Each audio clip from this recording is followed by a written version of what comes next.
le fermier, le chien et le renard. Une fable de Jean de La Fontaine. Le loup et le renard sont d'étranges voisins. Je ne bâtirai point autour de leur demeure. Ce dernier guettait à toute heure les poules d'un fermier, et, quoique des plus fins, il n'avait pu donner d'atteinte à la volaille. D'une part l'appétit, de l'autre le danger, n'était pas au compère un embarras léger. « Eh quoi, dit-il, cette canaille se moque impunément de moi ? Je vais, je viens, je me travaille, j'imagine 100 tours, le rustre, en paix chez soi, vous fait argent de tout. Convertit en monnaie ses chapons, sa poulaille, il en a même au croc. Et moi, maître passé, quand j'attrape un vieux coq, je suis au comble de la joie. Pourquoi sire Jupin m'a-t-il donc appelé au métier de renard ? Je jure les puissances de l'Olympe et du Styx, il en sera parlé. » Roulant en son cœur ses vengeances, il choisit une nuit libérale en pavot. Chacun était plongé dans un profond repos. Le maître du logis, les valets, le chien même, poules, poulets, chapons, tout dormait. Le fermier, laissant ouvert son poulailler, commit une sottise extrême.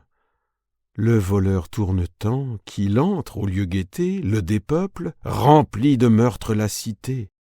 Les marques de sa cruauté parurent avec l'aube.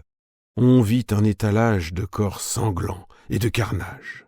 Peu s'en fallut que le soleil ne rebroussât d'horreur vers le manoir liquide.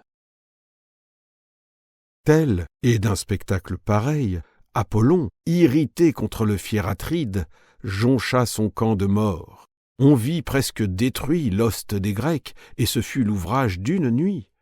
Tel encore, autour de sa tente, Ajax, à l'âme impatiente, de moutons et de boucs fit un vaste débris, croyant tuer en eux son concurrent Ulysse et les auteurs de l'injustice, par qui l'autre emporta le prix.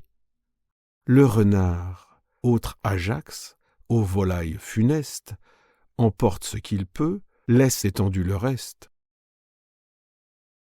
Le maître ne trouva de recours qu'à crier contre ces gens, son chien, c'est l'ordinaire usage. « Ah, maudit animal, qui n'est bon qu'à noyer, que n'avertissais-tu dès l'abord du carnage ? Que ne l'évitiez-vous, c'eût été plutôt fait. Si vous, maître et fermier, à qui touche le fait, dormez sans avoir soin que la porte soit close, voulez-vous que moi, chien, qui n'ai rien à la chose, sans aucun intérêt, je perde le repos ? » Ce chien parlait très à propos. Son raisonnement pouvait être fort bon dans la bouche d'un maître, mais n'étant que d'un simple chien. On trouva qu'il ne valait rien. On vous sangla le pauvre drille. Toi donc, qui que tu sois, ô père de famille, et je ne t'ai jamais envié cet honneur, t'attendre aux yeux d'autrui quand tu dors, c'est erreur. Couche-toi le dernier, et vois fermer ta porte. Que si quelque affaire t'importe, ne la fais point par procureur.